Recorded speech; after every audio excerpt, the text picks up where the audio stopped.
재무회계의 마지막 부분 고급회계 쪽인데요. 자, 일단 고급회계가 어떤 내용인지 잠깐 말씀을 드려보도록 하죠. 일단 재무회계는요. 재무회계는 크게 여러분들께서 이걸 공부하시죠. 기업회계를 공부하시는 거죠. 이렇게 말씀드릴까요? 회계는 크게 두 가지로 구분됩니다. 두 가지로. 영리 목적의 회계가 있고요. 그리고 비영리 회계라는 게 있거든요. 그러니까 회계는 재무회계라고 말씀드릴까요? 일단 회계는 재무회계라고 말씀드릴까요? 재무회계는 크게 두 가지가 있습니다. 영리회계라는 게 있고요. 그리고 비영리회계라는 게 있어요. 어떤 차이가 있는 거냐면 결국엔 재무회계라는 게 뭘 작성해 주는 거예요? 정부 이용자를 위해서 재무제표를 작성해 주는 게 바로 재무회계인데 영리회계는 그 재무제표를 영리 목적으로 작성해 주는 거고요. 그리고 비영리회계는 비영리 목적으로 작성을 하는 겁니다. 첫째 시간에 제가 말씀드렸던 것 같은 중급회계 시간에 영리회계를 우리가 이제 뭐라고 부르는 거고요. 이걸 우리가 기업회계다라고 부르게 되는 겁니다. 기업회계. 기업들의 회계처리고요. 그리고 비영리회계를 우리가 뭐라고 부를까요? 정부회계다라고 부르게 되는 거거든요. 그래서 기업회계가 크게 다시 두 가지로 구분되죠. 기업회계가. 이제 우리가 공부하는 무슨 회계와요? 중급회계와 그리고 뭐로 구분되는 겁니까? 고급회계로 구분이 되게 되는 겁니다.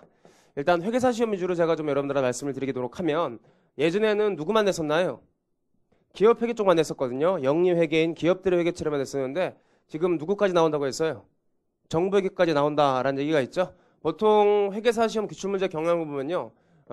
재무회계 쪽 시험 문제가 몇 문제가 나오냐면 원가회계는 요즘 많이 좀 비중이 죽어가지고요. 재무회계만 가지고 한 40여 문제. 많이 나오면 40문제고요. 적게 나오면 39문제, 38문제 이렇게 나오고 있거든요. 40문제 기준으로 말씀드리도록 하죠. 과거에는 중급회계, 고급회계 구분을 해서 말씀드린다면요. 과거에는 과거 작년까지입니다. 예전에 정부회계가 안 나왔었기 때문에 예전에는 고급회계 쪽이 한 10문제 정도가 나왔었고요. 중급회계 쪽이 한 30문제 정도가 나왔었거든요. 그래서 고급회계 비중이 적지 않게끔 이렇게 많이 좀 나왔었습니다. 그래서 예전에는 고급회계를 그냥 안 보고 가도 되는 거였는데 국제유기는 들어오고 나서부터는 고급회계 비중이 좀 많아져가지고요. 고급회계를 안 보고 가실 수는 없습니다. 그런데 이제 여러분들이 내년 시험 볼 거 있죠? 누굴 낸다고 했습니까? 정부회계 낸다고 했잖아요. 정부회계 낸다고 했는데요. 몇 문제 낸다고 결정이 났냐면 6문제 나는 거로 결정이 났어요. 6문제 나는 거로. 부담스럽죠? 뭐 하긴 부담스러워요. 찍고 넘어가기 부담스럽죠? 이렇게 말씀드릴 수 있어요. 원가회계가 몇 문제죠? 10문제. 뭐 대동소이하죠. 그래서 원가 선생님이 요즘 거의 한숨을 쉬고 있어요. 1차 시험에서 거의 찬밥 취급당해가지고 아무튼 정부회계가 6문제 정도 나온다고 했고요. 그렇다면 뭐 중급회계의 비중, 고급회계 비중 조금씩 줄겠죠. 뭐 제 예상으로는 고급회계 쪽이 한 8문제 정도, 한 2문제 정도 줄 거라고 생각을 하고요. 여기서 한 4문제 정도 줄어가지고 그러면은 몇 문제죠? 자, 도와주세요. 26문제 이 정도. 이렇게 해가지고 가중치가 좀 나올 것 같아요. 물론 중급회계가 좀 더 줄고 고급회계가 더 늘어날 수도 있고요. 이렇게 생각되는데 제가 예전에 여러분들한테 말씀드렸던 거 우리 그 공부 처음 시작할 때 공부하셨던 게 바로 중급회계 부분이었고요. 오늘부터 제가 이제 여러분들한테 고급회계 부분을 이제 말씀을 드릴 건데 문제는 이거죠. 정부회계 이거죠. 요거는 여러분들이 뭐 별도로 이렇게 공부를 하시면서 준비할 필요는 없어요. 왜냐면은 나중에 2차 시험 가면 누가 안 나와요. 정부회계 1차 시험만 나오는 거고 요건 2차 시험이 안 나오거든요. 그러니까 처음부터 막 정부회계를 공부하고 이렇게 하실 필요는 없습니다. 그냥 분위기 봐가지고요. 남들 공부 시작할 때 그때 좀 시작하시면 돼요. 제 생각으로는 저 같은 경우는 지금 책을 준비하고 있는데 한 11월이나 12월 정도에요. 특강 형식으로 강의를 할 예정이거든요. 첫 해기 때문에 그렇게 어려운 문제 나오지 않을 거예요. 그냥 개념 정도 물어보는 거 이렇게 뭐 상법 공부하듯이요. 그냥 몇 개 좀 외우듯이 혹은 경영학 공부하실 때 좀 외우듯이 이렇게 공부만 하시면 되는 거기 때문에 부담 갖지 마세요. 그리고 혹시 다른 학원 다니는 친구가 너 정부회계 어떻게 할래 물어보면은 난 공부 다 했어 라고 하시면 돼요. 불안감을 주면 되는 거라고. 그렇죠? 공부 안 해도 그렇게 얘기하면 돼요. 정부회계 먼저 하라고 그러면 그거 비영리 회계지. 거기까지만 하고서 마치 공부한 티만 내주시면 되는 겁니다. 옆 사람 불안케 해가지고 그 사람 말리게 하면 돼요. 자, 그리고 이렇게 하셔도 돼. 지금 이제 우리가 공부를 하는데 여러 사람이 같이 시작했는데 지금 안 나온 사람들 있죠? 그 사람들한테도 고급회계 전에 정부회계까지 같이 한다고 하세요. 이거 다 할 거야. 자, 그렇게 해가지고 하면 되는 겁니다. 정부회계 신경 쓰지 마시고요. 신경 쓰지 마시고 2차 시험에 연관되는 부분은 중급회계와 고급회계 부분이 2차 시험 연관되기 때문에 여러분들이 이 두 가지만 열심히 좀 하시면 돼요. 지금은요. 특히나 고급 회계 부분은요. 1차 시험에서도 많이 중요해졌고요. 2차 시험에서도 많이 중요해졌거든요. 2차 시험에서도 거의 문제 중에 한 30%에 육박하는 정도, 한 40% 정도까지가 고급 회계 문제가 연관돼서 나오고 있기 때문에 잘하셔야 되는 겁니다. 잘하셔야. 그래서 제가 예전에는 고급 회계를 한 8번 정도 강의해가지고요. 이 책 가지고 한 8번 정도 강의하고 그렇게 했었는데 지금은 그럴 정도로 수준으로 하시면 안 되는 거거든요.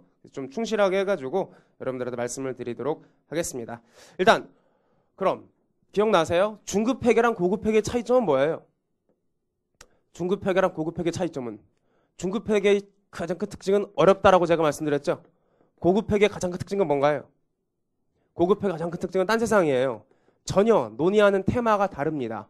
그래서 제가 중급 회계 처음 강의할 때 여러분들한테 뭐라고 말씀드리냐면 일단 중급 회계는요. 일반적인 상황을 여러분들께서 공부를 하는 거고 중급 회계 1권은 일반적인 상황이고요. 중급 회계 2권이 좀 특수상황이죠.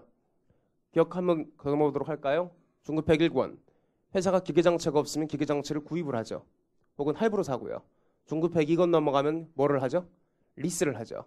그리고 중급 회계 1권 회사가 자금이 부족하면 자금 조달하기 위해서 뭘 발행합니까? 일반 사채를 발행을 하죠.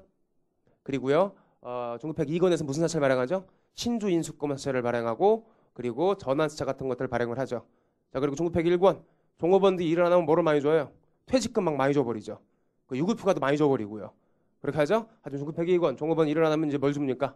스탁옵션을 줘가지고 회사 가치 상승과 종업원 개인 부의 상승 그거를 이제 일치시켜주죠. 그런 여러 가지 중급 회계 1권은 일반적인 회계처리고요. 중급 회계는 특수한 회계처리입니다. 고급 회계는요. 회사가 기계장치가 없으면 뭐를 해요? 기계장치 많은 회사 가서 합병 들어가고요. 회사가 그리고 종업원이 없으면 뭐예요? 일 잘하는 종업원이 회사가 들어가서 합병 들어가는 거고 자금 부족하면 자금 많은 게 합병하면 되는 겁니다. 그리고요. 회사가 세금을 너무 많이 내. 세금을 많이 내가지고 뭐 절감세액이 없어요. 그럼 2월 결손금 많은 회사 들어가서 합병 들어가요. 2월 결손금 많은 회사 들어가서 합병 들어가면 여러분 세법에 배웠다시피 뭐 할 수 있습니까? 2월 결손금 일정 요건 만족하면 내가 받아가지고 이연법인 자산으로 이용할 수가 있는 거잖아요. 그런 얘기 적용하는 겁니다. 그러니까 중급 회계가 여러분들이 분석하고자 하는 기업이 한 개의 기업, 한 개의 기업을 분석하는 거라면 한 개의 기업에 대한 재무제표 작성하는 거라면 우리 고급 회계는 딴 세상인 이유가 기업 여러 개, 다겐 좀 그러네요. 여러 가지 기업을 여러분들이 분석하시는 게 바로 고급 회계예요. 이게 세법과 세무회계랑 좀 달라요. 세법과 세무회계 차이점은 뭔가요? 세법은 좀 쉬운 거고요. 세무회계 조금 어려운 거죠. 중급 회계, 고급 회계는 그런 거 아닙니다. 중급 회계 아무리 열심히 공부한다고 뭐가 해결되는 게 아니고요. 고급 회계 해결되는 게 아니고요. 또 고급 회계 열심히 한다고 해서 중급 회계가 또 일부 커버가 되는 건 절대로 아닙니다. 서로 얘기하는 테마가 좀 달라요. 그럼 여러분 고급 회계 책 보시면서 테마별로 한번 목차를 한번 잡아보도록 할까요? 목차를 한번 보고 그리고 진행을 한번 해보도록 하겠습니다. 일단 1장에 뭐라고 돼 있죠? 1장 여러분이랑 오늘 저랑 같이 공부할 1장이 제목이 뭐라고 돼 있습니까? 환율, 변동, 회계다라고 돼 있죠? 뭐 배우는 걸까요? 환율 변동 회계는 뭐 배우는 거냐면 외화, 환산 회계를 여러분께서 배우시게 될 겁니다. 일단 환율 변동 회계, 외화 환산 회계인데요. 엄격한 의미로 하면 이게 중급 회계일까요? 고급 회계일까요? 이거 중급 회계거든요. 하나의 기업에서 회사가 주로 사용한 통화가 아닌 화폐 단위가 아닌 걸로 화폐 단위로 회계 처리했을 때 그거를 회사가 주로 사용한 화폐 단위로 바꿔주는 거기 때문에 중급 회계 영역이지만 고급 회계 쪽에서 해결 합니다. 왜 고급 회계 쪽에서 해결하냐면 이거 공부하면서 같이 우리가 뭘 공부하려고 하냐면 파생상품 회계를 같이 공부하려고 하거든요. 파생상품 회계를 같이 공부하셔야 되기 때문에 1장과 2장을 고급 회계에서 같이 공부합니다. 파생상품이 뭐죠? 이것도 역시 중급 회계 영역이에요. 근데 고급 회계 공부하는 이유가 이건 역시 테마 자체가 이건 너무나 많이 어렵죠. 여러분들이 재무관리에서 파생상품이라는 걸 좀 어느 정도 공부하고 넘어오셔야 되기 때문에 그래서 고급 회계 쪽에서 좀 밀려서 공부를 합니다. 왜 같이 공부하는 거냐면 파생상품이란 게 뭐예요? 여러 가지 금융상품 쪽에서 파생된 금융상품 얘기하는 건데 기업들이 파생상품을 이용한 주된 이유가 뭔가요? 나중에 배우시게 되겠지만 파생상품을 공부하는 주된 이유, 기업들이 파생상품 운용하는 주된 이유는 해지라고 얘기를 해. 해지가 뭐죠? 위험회피죠. 위험회피. 위험회피 목적으로 회사들이 파생상품을 좀 많이 이용해요. 그리고 우리나라 기업들이 가장 많이 노출된 위험이 무슨 위험일까요? 환율 변동 위험이거든요. 예전에 키코라고 들어보셨어요?